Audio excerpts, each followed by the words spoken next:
malatina yadu Rami dame rifaduna hina Ranu bame rifaduna na hina Aman siyadu malatina yadu Rami dame rifaduna hina Ranu bame rifaduna na hina Akka urji sami ifte chalakite si argina ifte Naboji te shagge onneti yasente jalalkite bontu Magale to bontu jalala namote Akka urji sami ifte chalakite si argina ifte Naboji te shagge onneti yasente magale to bontu Jalale to bontu jalala namote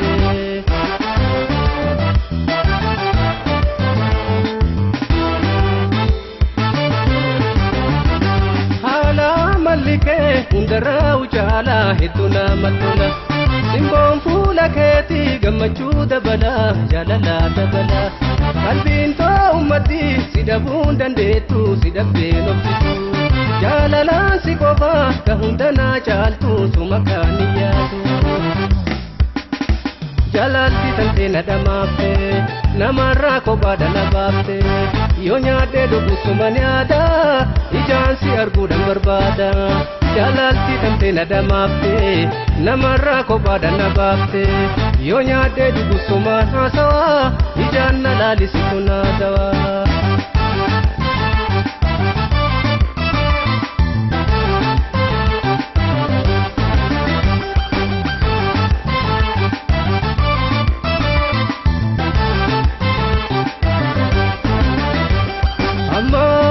Yadu malatina yadu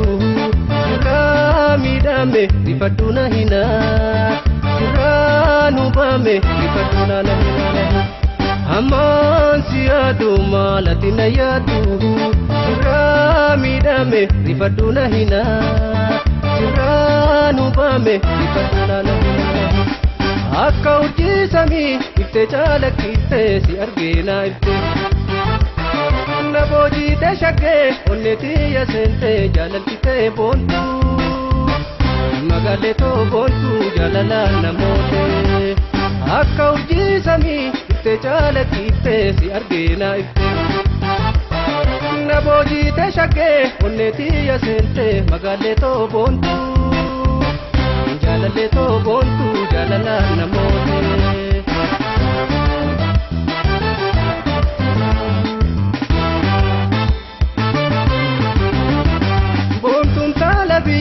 Suma jalalenko utubanjuruko Simalenan tau inobsuko bako kutu jalaleko Ogeti to sumana beka feditiya dawadi betiya Jalalan namote sente luputiya tate kamakiya Jalalti tante nadamapte namarra koba dalabapte Yonyate dubu sumanyada ijansi argudan barbada Jalalti tante nadamapte namarra koba dalabapte Yonyate dubu sumanasawa ijanna lalisi kunadawa Jalalti tante nadamapte namarra koba dalabapte Yonyate dubu sumanyada ijansi argudan barbada Jalalti tante nadamapte namarra koba dalabapte Yonyate dubu sumanasawa ijanna lalisi kunadawa Keessa sinna mul'ate sinna hawate kanana beekisi jaalachuu koo hundarra indagatiin qalbeeffadhu jabeeffadhu kunuun sinaa qalbiin too si bira hunda keessa sinna mul'ate sinna hawate kanana beekisi jaalachuu koo hundarra indagatiin qalbeeffadhu jabeeffadhu